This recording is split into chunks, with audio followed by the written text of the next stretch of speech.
How do you prove a murder with no body?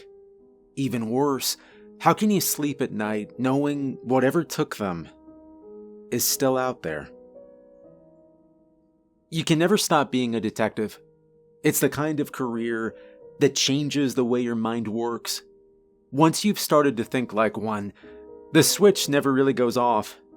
You start down a path and you can't go back. Not that I would, even if I could.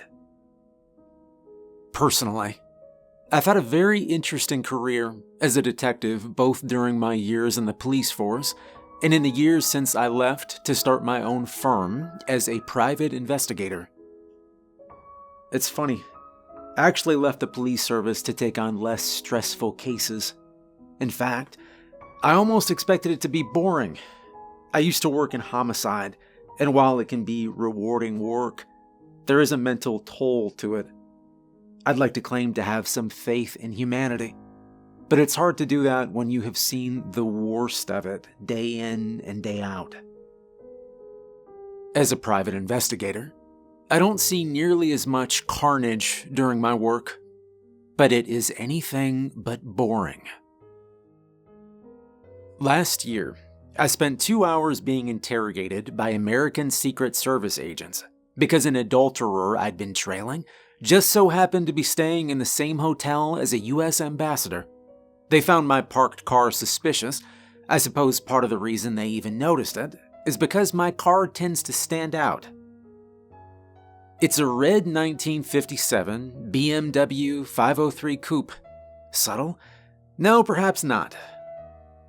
I have swapped it out for my wife's vehicle when necessary. Her Toyota is far less conspicuous, but a man should be permitted some vices, and my car is mine. A few years before that, I actually pressed charges against a gentleman after he opened fire on my car, causing considerable damage to the body. He had correctly guessed I'd been hired to look into the suspicious arson of a business he owned. Now, one would think that the insurance fraud charges that would likely follow my investigation would be less severe than the murder charges he would have faced had he successfully killed me, or the attempted murder charges and a property damage lawsuit I charged him with. But I digress. My work does remain exciting, and my psychiatrist has thanked me for switching to a less stressful career. But I must admit that some days I do work missing homicide. I don't miss the bodies or the carnage. No. I miss the feeling of accomplishment. The sense that I'd done something good for some poor, unfortunate strangers by granting the dead some justice and the living some peace. I suspect that was why I accepted the job from Gemma Shaw. Out of some good sense of twisted nostalgia for the good old days. Had I known then what would happen, I'm not sure I would have. Would I have chased her out of my office like a stray cat? Or would I have accepted anyways? Would I have accepted, knowing that the mysterious fate of Richard Shannon would keep me up at night for what may well be the rest of my life? I don't know. I really don't know. Gemma Shaw was past 30, but she had aged gracefully and barely looked a day over 21. She had long brown hair, delicate features, and a charming, innocent smile. When the knock on my door came, I was at my desk. I was closing out a report I was going to email to a client regarding an insurance fraud case. Nothing too interesting. "Come in," I said, without looking up from my laptop. Shaw entered quietly, as if she was afraid of disturbing me. "Sorry to bother you," she said quietly. "Mr. Moore, right?" "I am," I replied, looking over at her as I closed out my report. "And what can I do for you, miss?" "Shaw. Gemma Shaw," she said. "Okay, Miss Gemma Shaw," I repeated, getting up and offering her a hand and a reassuring smile. It seemed to put her a little more at ease as I guided her to a seat.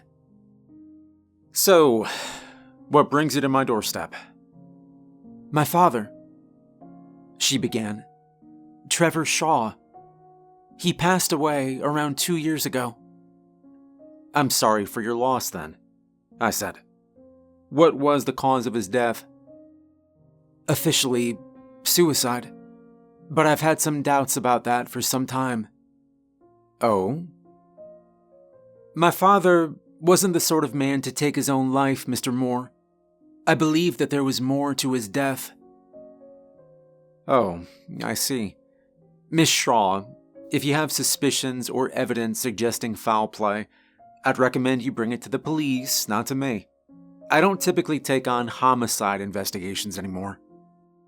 "Yes, I've already brought my suspicions to them," she said. "I brought them up during the initial investigation after his death. They still deemed it a suicide." "Okay, so why are you here 2 years later?" I asked. On cue, she produced a folder from her coat.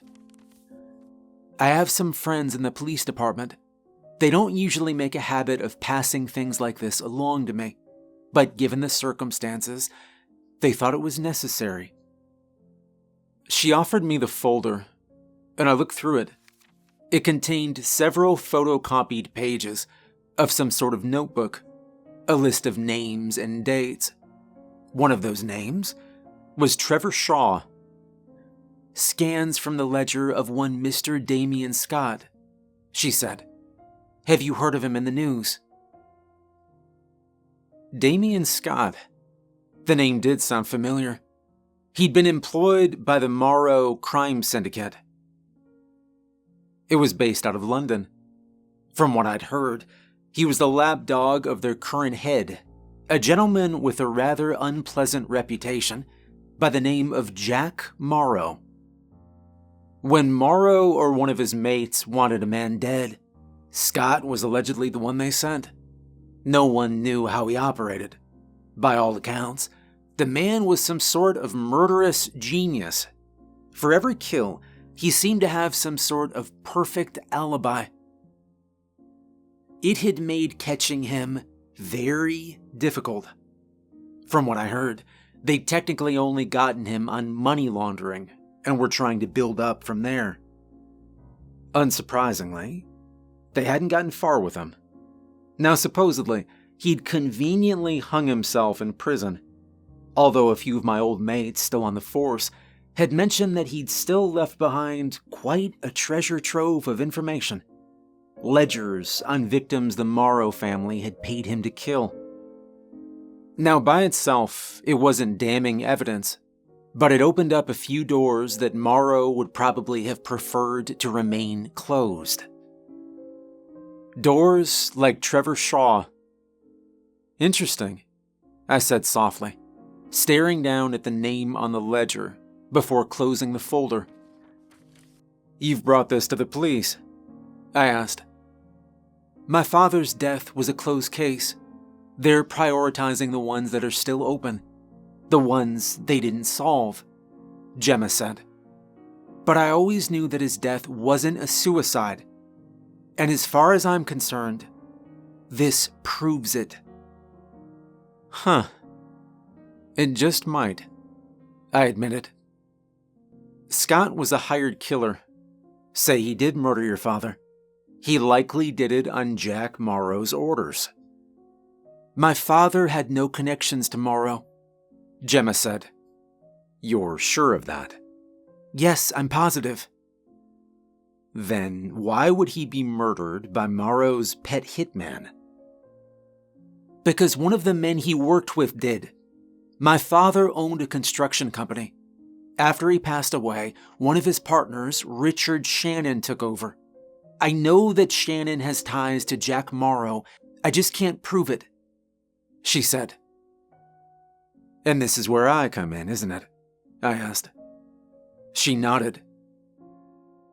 "Yes, if you can prove Shannon is connected to Morrow, maybe it would be enough to get someone to reopen my father's case. please. I know that man paid to have my father murdered. He's gotten away with it for too long. He can't keep getting away with it. Please, Mr. Moore. I don't know who else to turn to." She stared at me, pleading with her big brown eyes, and I knew that she was desperate. And maybe it was that look that finally sold me. As I said before, I'd put my days in homicide investigations behind me. But I'd seen that look on her face before. She wasn't the first person to plead with me to grant them closure. Odds are, she wouldn't be the last either. All right, if there's a connection between him and Morrow, I'll find it. I promised. And the look of relief on her face, it defied expression. "Thank you, Mr. Moore," she said. And that tone in her voice reminded me of the good old days. The days where I could give closure to those who were left behind. There's a useful little 4-letter word I use in my line of business often, and Richard Shannon was full of it. As I started to dig into the man, it became immediately clear to me that he was an insufferable prick. Before I even set eyes on him in person, I did some snooping online. I don't personally partake in social media, but it does make my job much easier. You can learn a lot about a person through what they post online, and Shannon could barely go an hour without posting. He was a greasy-looking man, with a graying goatee and a cowlick, who seemed to fancy himself as some sort of business influencer. His LinkedIn profile described him as Prometheus, igniter of the human renaissance, entrepreneur, advisor, analyst, engineer, investor, success coach, futurist, disruptor. And I suppose in a way, his little biography told me everything I needed to know about the guy, although maybe not in the way he anticipated. Most of what he shared came down to typed sermons on how to succeed in business. Unfortunately, almost all of it came across as soulless, socially incompetent madness. The 3 most recent posts he'd made read as follows. "I'm just gonna say it. Yes, you should be putting your business over your family. Your business provides for your family. There's countless people out there who will share tear-jerking posts about how you'll regret missing out on moments and milestones. But the harsh reality is that building a foundation for your children's future requires sacrifice.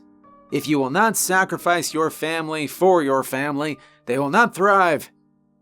My son Taylor understands that I might not be there for every moment, but he's why I'm grinding for that future. So put the business first. Your kids will thank you for it. Agree?" That was one post. Another rant followed shortly after. "Now understand which employees are assets and which are liabilities. The employee's job is to serve the company, not the other way around. I let go of a gentleman who spent 5 years working for me today after he broke the news that his wife was pregnant. Can you believe that?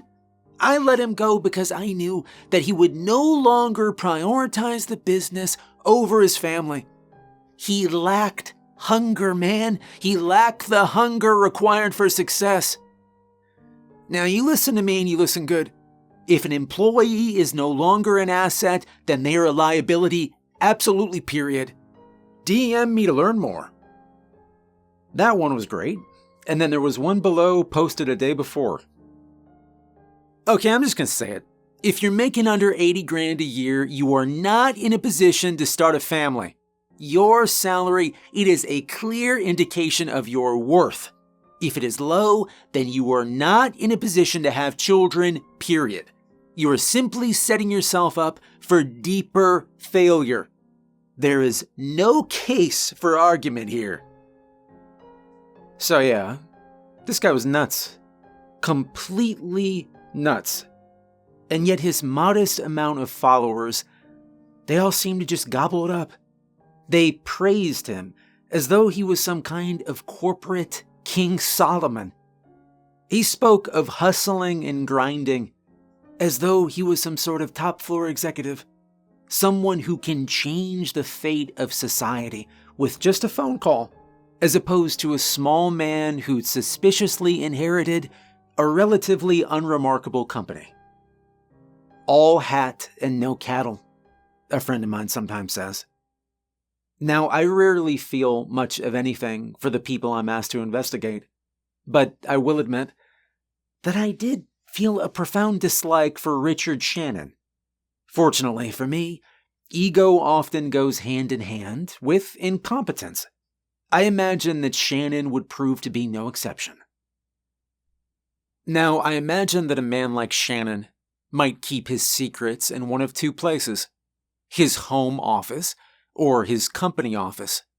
The company office seemed to be the logical place to start, and I'd have an easier time getting in there without a warrant. Shannon worked in his office from 11 to 7, Tuesday to Friday. He was not the first to arrive, but he was indeed the last to leave. I spent a few days trailing him at a distance to get a feel for his schedule, and once I'd figured out his routine, I made my move.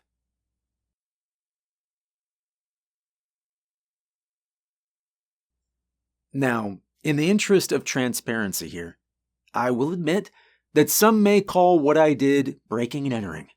Lockpicking just so happens to be one of my many little skills I've picked up. But, if asked, I will tell a judge the door just happened to be unlocked. Either way, I found myself alone in Shannon's office, and I wasted no time looking around.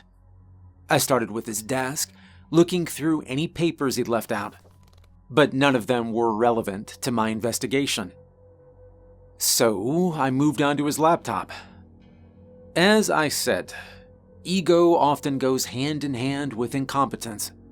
A startling number of people leave their phones and laptops unlocked, and many use piss-poor passwords that are fairly easy to guess. Shannon wasn't stupid enough for the former camp, but he was stupid enough for the latter. This idiot had even left himself a hint, as if there was any way he could forget this password. The little pop-up window under the password bar appeared with the words, "Hint, why grind?" My first guess, future, didn't log me in, but my second did. Taylor, I typed in. Well, at least he was a little sentimental. I wasted no time in opening up my emails. Like the papers on the desk, most of them weren't relevant to my investigation.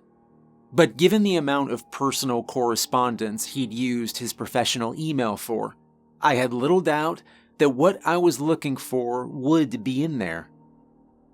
Despite my focus on his laptop, the sound of footsteps outside of the office didn't escape my notice. I froze, looking up to see a figure out in the hall. Instinctively, my hand dropped my gun. But that instinct quickly faded the moment I saw who it was. "Well, well. Hope you don't mind my joining you. The door was unlocked." I almost laughed as he walked into the room as if he owned the place. "Neil Rutland," I said. "You following my trail again?" "Well, a cherry red BMW is difficult to miss, you know," Rutland said. "You really ought to upgrade to something more subtle." "Well, what's the point in owning a classic if you don't drive it?" I asked. "What indeed?" He shrugged. He rounded Shannon's desk to see what I was reading, and I did nothing to stop him. Neil Rutland was a man I'd known for decades. During my days in Homicide, he'd been my partner, and I spent a good portion of my career working alongside him. He was one of the few men I trusted with my life. Rutland was a charming man, with a low voice and a mild hint of a Scottish accent. He wore his hair in a bit of a comb-over to hide his receding hairline, and he had intense, focused eyes. Despite his charm and the warmth he radiated, he'd always been the less friendly one between us, which suited me just fine. He'd left Homicide shortly before I had. Although he hadn't left the force, he'd simply moved on to the fraud cases. Interesting running into you here, I noted, watching as Rutland stared down at the laptop. I take it this isn't coincidence. Yes and no, Rutland admitted. I imagine you're aware that the former owner of this particular company was named in the ledger of one Mr. Damien Scott, correct? I am well aware, I began. Trevor Shaw. A suicide, though his daughter doesn't believe it. That's who hired you then? Rutland asked. I didn't confirm it, but my silence said enough. So what brings you here? I asked. A favor to a friend, working in organized crime. They don't have the resources to investigate every name in that ledger, but he had some suspicions about our friend, Mr. Shannon. You're looking for ties to the Moreau Syndicate? I asked. Well, whatever I can find, he said. You're after the same, aren't you? And you were kind enough to open the door for me. And you were kind enough to ask for my assistance on this matter of mutual interest, I said. Rutland laughed. Yes, I suppose I was. We both looked down at the laptop. What have you found so far? I asked. Well, aside from being positively mental, Shannon seems clean. Divorced, lives alone, rarely goes out. Well, a man like that wouldn't likely be the center of attention in an operation like Morrow's, I said. Rutland stepped aside to let me finish. He focused his energy on a nearby filing cabinet. Maybe not, but he might know who would be. Now, your client, she wants evidence that her father's death is a syndicate hit, doesn't she? Enough to reopen the case. Correct, I said. Okay, we'll say you found it. You'd make damn fine witnesses against Mr. Shannon. How much pressure do you think a man like him would need before he cracked? Oh, him? Not much, I said. Especially if you find just the right... I paused, staring at something down on the screen. An email I'd been looking for.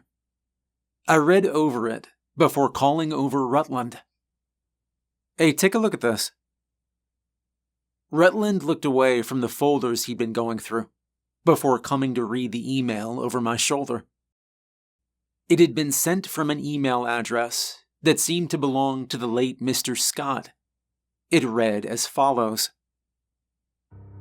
Shannon, you've got a chance to do the right thing. One payment. Our business is concluded. You can have a fresh start somewhere else.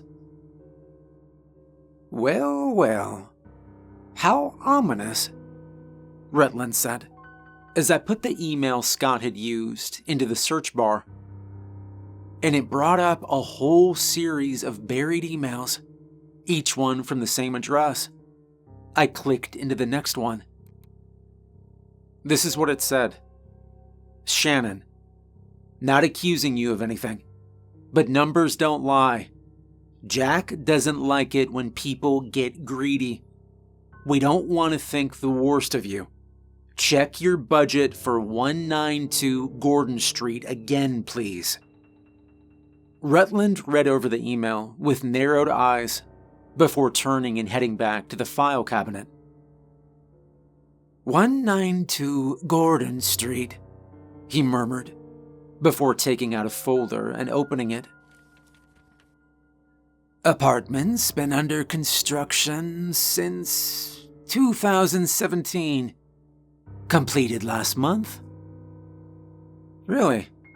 Quite a long construction, isn't it? I asked, looking over as Rutland examined the folder. He huffed in amusement. 2 fires destroying everything and resetting it back to zero. 200 plus 200 people on payroll, high salaries, consultant fees, supply invoices. Somebody pulled these numbers out of their arse. Money laundering, I asked. Most likely. Although I can't imagine every name on payroll was on site putting in work either. I'll need to go over this in detail. You may not have time, I said. Looks like Morrow suspected Shannon was taking more than his share. Whoever just arrested Scott might have just done our man a favor in keeping his name out of that hit list. But I doubt Morrow will be inclined to forgive and forget. Well, it's not usually how he does business, Rutland admitted. Even with Scott gone, our man Shannon must be watching every shadow right now. Yeah, and a man that scared might be looking for some new friends, I suggested. Rutland nodded slowly. Yes, he just might be. What do you say you and I introduce ourselves? The Headmaster's Steakhouse was one of the more upscale spots in town. I'd dine there on a few special occasions, although it really wouldn't have been my first choice. Upscale and good were not necessarily mutually exclusive terms. The food wasn't bad, not by any means, but the place had what I could only describe as a pretentious atmosphere. That said, I suppose if I wanted to impress clients and had my head lodged up my own arse, it might just be the place I would have taken them. According to Richard Shannon's calendar, he was scheduled to be dining with a client at 8 p.m. at the Headmaster. I do wonder if we might have done that client a favor by interrupting. Shannon sat at his table, talking loudly. He was eating a lobster and shooting back an expensive bottle of champagne like it was cheap liquor. He looked already drunk. As we sat at a nearby table, Rutland regarded him with disgust. His client didn't seem to think much better of him. He left shortly after. Richard Shannon? Rutland asked. I let him take the lead. Yeah. His words were slurred. My name is Detective Neil Rutland, and this is my dear friend, Detective Simon Moore. May we sit down? Rutland didn't wait for an answer. He just sat down across from Shannon, as if he'd been invited. My apologies for interrupting your wonderful dinner here, but this really couldn't wait, Rutland said. I'm sure you understand, considering the borrowed time you're living on. Oh, but don't get me wrong, this is a lovely way to spend it. Fine food, fine champagne, Dom Perignon, fantastic. What can I help you gentlemen with? Shannon interrupted. His words were still slurred. Oh, I don't believe you can help us, Rutland said. But we may be able to help you. Shannon just continued to watch us as Rutland continued. Jack Morrow, is a dangerous man to have as an enemy. I'm not here to make any insinuations about your honesty or moral character. But Morrow, well, seems he's already made up his mind about you, hasn't he? Your point? Shannon said. Well, my point is, in your shoes, most men might be a tad bit nervous. I certainly would be. Even with Damie and Scott out of the picture, I really can't imagine you've got much time left.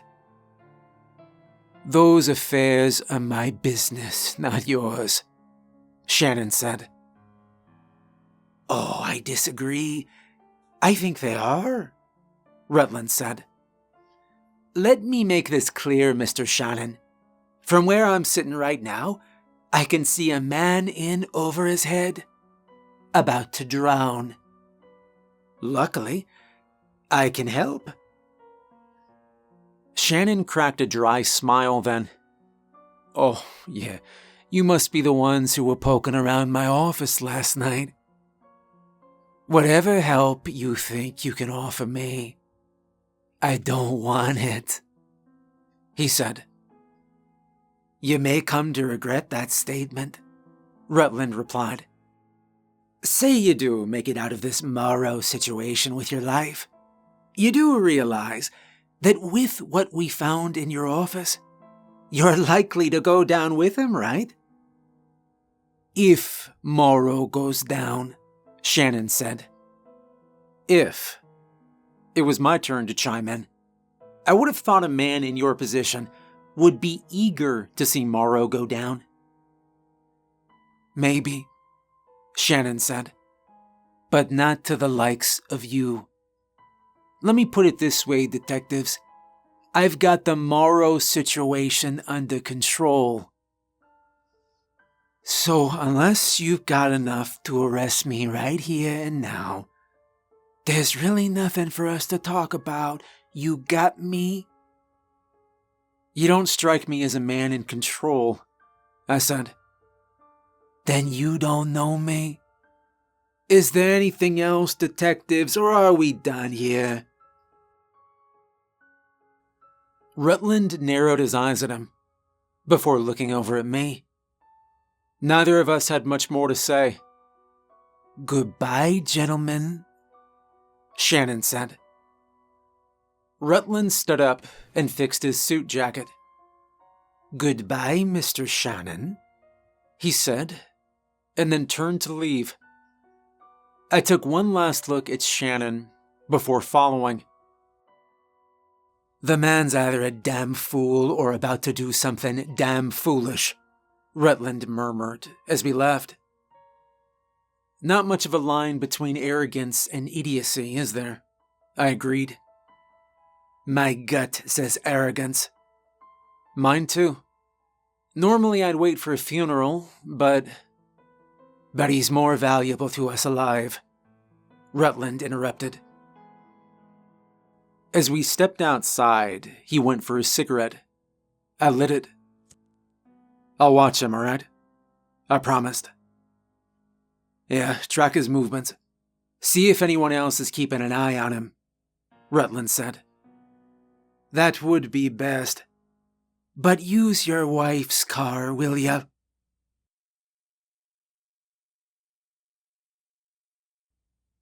I suppose it wasn't surprising that Richard Shannon lived in a fairly nice house.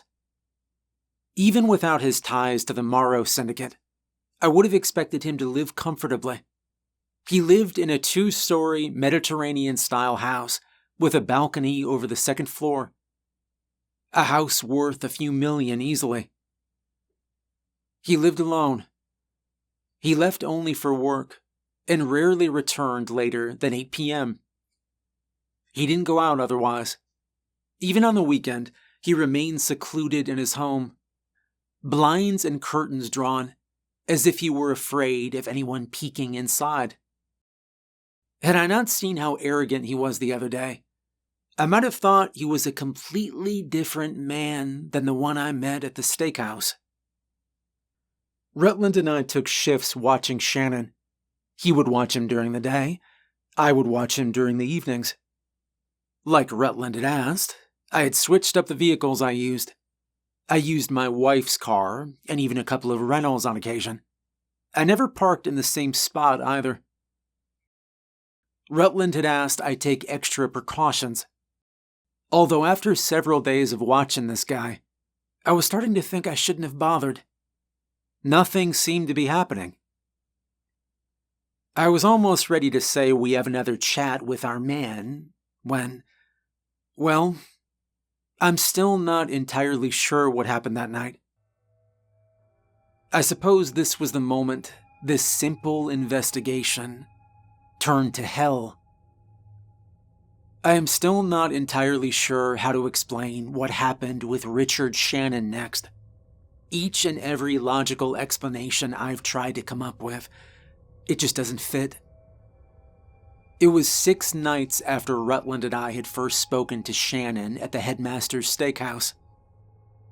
4 nights since we'd begun to shadow him. Up until then, he'd mostly behaved like a recluse. I truly don't know why things changed on that particular night. Maybe he caught wind that Morrow was going to make a move on him. Perhaps, despite my efforts, he realized he was being watched. I can't say. Either way, 6 nights after we had approached Richard Shannon, he left his house in a hurry. It was around midnight when I watched him from across the street. He shuffled out into his car, looking more nervous than usual. As he took off down the street, I followed him at a distance.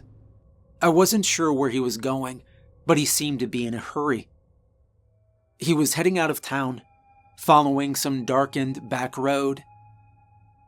His headlights illuminated shadowy trees as he sped down the highway. I followed him for 45 minutes down winding back roads leading to seemingly nowhere. At some point, I turned off my headlights, and I could just barely see the distant red glow of his in the distance. He stopped then, along some unnamed, barely paved road. I did the same, pausing around the bend and turning off my car so he couldn't see or hear me. I could see movement next to his vehicle. Shannon was clearly getting out. In the faint light that came from his dying headlights, I could see his shadow walking into the forest. I watched him walk in, and then I waited. I kept an eye on my watch. Richard Shannon stayed in that darkness for over half an hour. I saw no flashlight in the trees. I saw no sign that he'd done anything but wander aimlessly into the night. He was simply gone. When he came out again, he hurried to his car and threw himself behind the wheel. He started driving before he could even get his seatbelt on, speeding away as fast as he could. I almost lost sight of him. From there, Shannon found his way back to the main highway. When he returned to his house, I saw him step out of the driver's seat, a shade paler than he'd been before, and I noticed him clutching his right hand. I could have sworn he had a rag wrapped around it, like he was injured. He didn't stay outside for long. He simply ran straight into his house and locked the door behind him. Through the curtains, I could see that the lights were still on. I could see his shadow pacing around doing something, but I had no idea what. The lights never switched off that night, and that morning, Richard Shannon didn't leave for work. Odd, Rutland said, as he joined me the next morning. We sat side by side in my wife's car, staring at his house thoughtfully. Only one light was on now, up on the second floor. Some sort of meet-up, perhaps? He asked me. Possible, but unlikely. I didn't see any other cars out there. They'd be easy to miss in the dark, Rutland said. Maybe, but I'm not sure if this was some sort of meeting. There'd be far more practical ways to conduct one, you know? I said. Yes, there would be. But this lot have all kinds of stupid ideas they'll pass off as smart. Secret meetings at midnight in the woods, though? Well, you and I have both heard stupider things. I nodded, but I wasn't quite convinced. When I came back that evening to take my shift watching Shannon's place, Rutland didn't have any news at all for me. I'm not sure what he's been up to in there, but he hasn't left all day, he said. No visitors either. I noticed that the same light on the second floor was on. Interesting. Maybe he'll have another late-night meeting, I said, half joking. Perhaps. You'll call me if anything comes up, right? Of course, I said. He nodded before saying goodnight and leaving. I wish I could say that the night after Shannon's little late-night drive was interesting, but it wasn't. The light on the second floor stayed on. No shadow moved inside the house.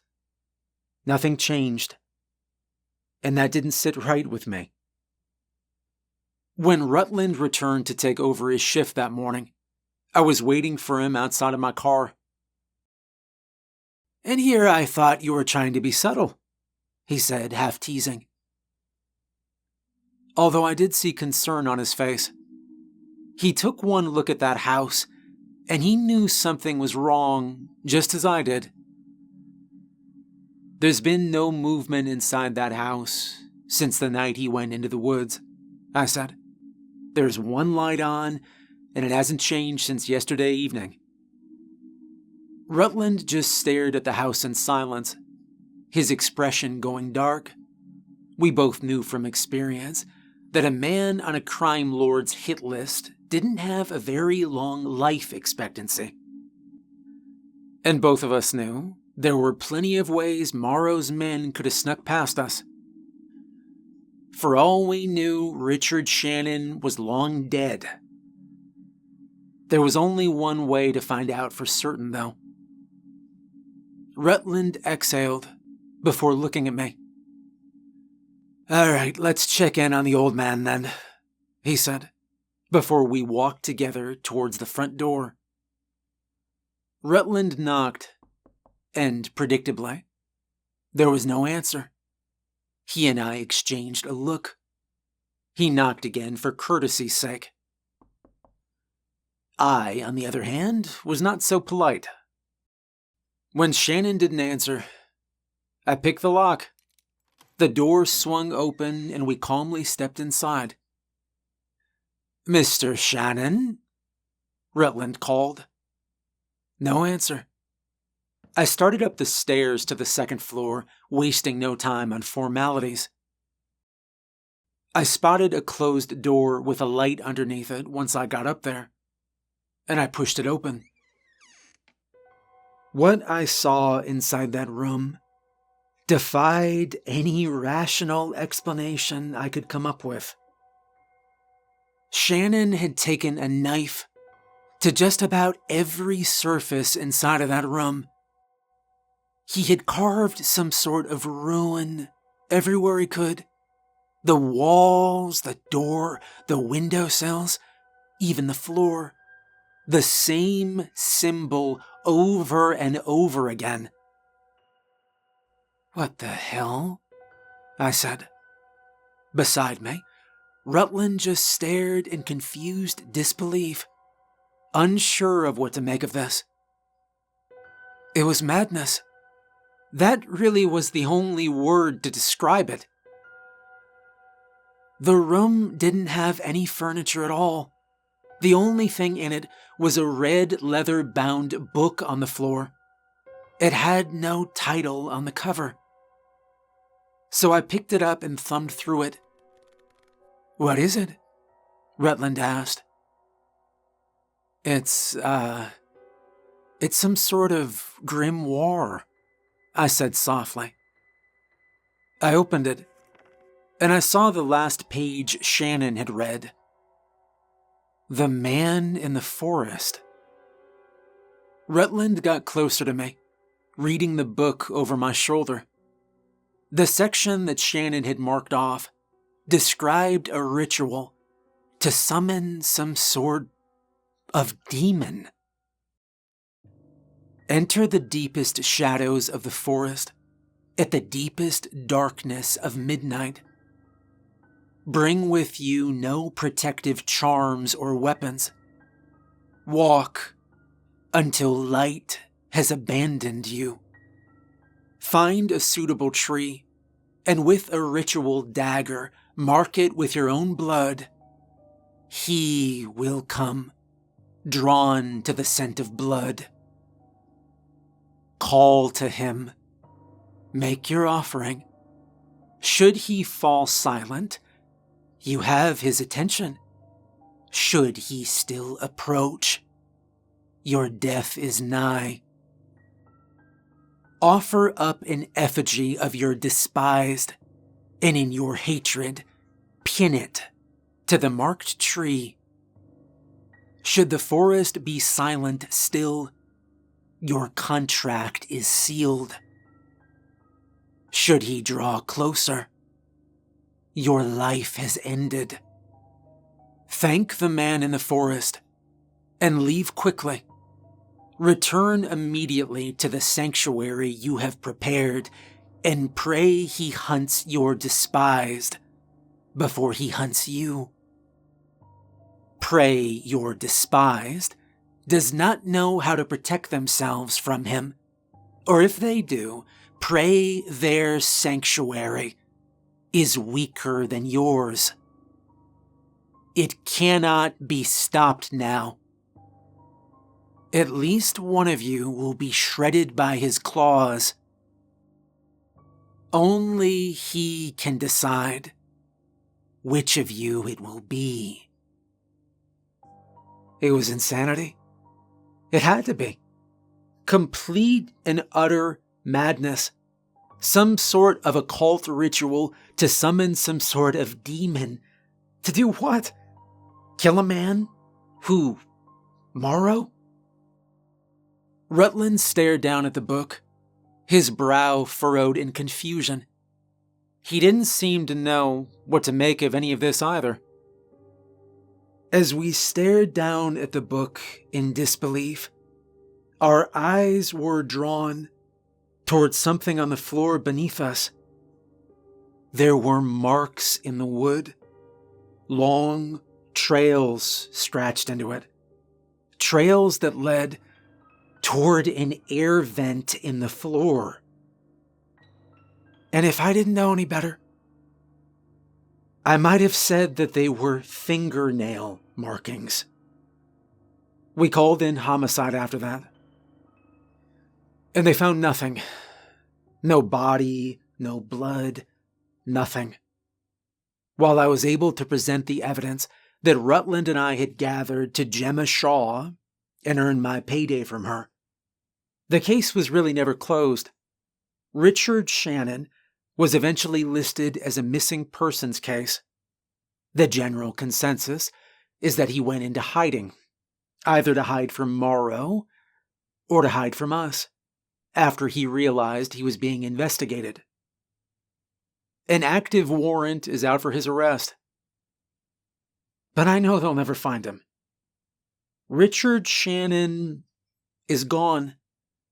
It was a month after his disappearance that I got an email from Neil Rutland. Rutland usually wasn't the type to stay in touch, so I knew that whatever this was, it was likely important. His email contained a couple attachments. One was a PDF of some files from the Damien Scott investigation. I skipped through them. Most of it was details I'd already heard. But Rutland had sent me something else as well. — photographs from Scott's residence in London. Most of these photos were unremarkable, but near the end of the document were several pictures of a bare room Scott had kept in his basement. A room with familiar symbols carved into the walls, onto the windowsills, onto the door. That same ruin everywhere. The very same ones Shannon had used in his summoning room. The second attachment that Rutland had sent me was a video from a porch camera across the street from Damien Scott's house. The footage was dated as being from the exact same night that Richard Shannon had gone into the forest. In it, I could see a car pulling up in front of Scott's house, and I could see a familiar man getting out. Jack Morrow. His face is only visible for a few moments, but it was long enough for me to tell it was him. As soon as he got out of the car, he went straight for Scott's house, running inside as fast as he could.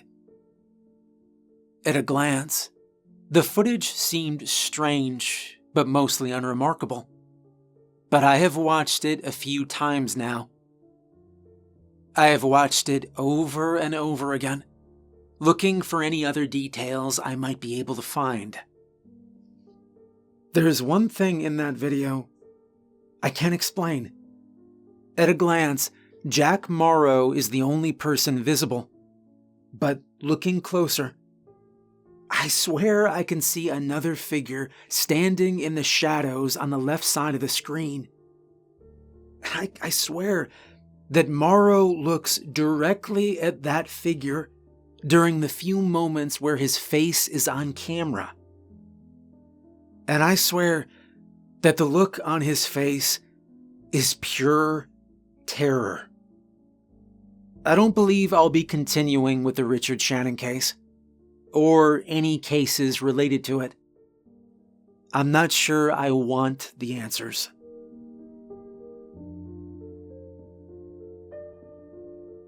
Hey, I hope you enjoyed the video. Special thank you to all my patrons. If you'd like to become a supporter on Patreon, there's a link in the description. I hope you have a great night, and thanks for watching.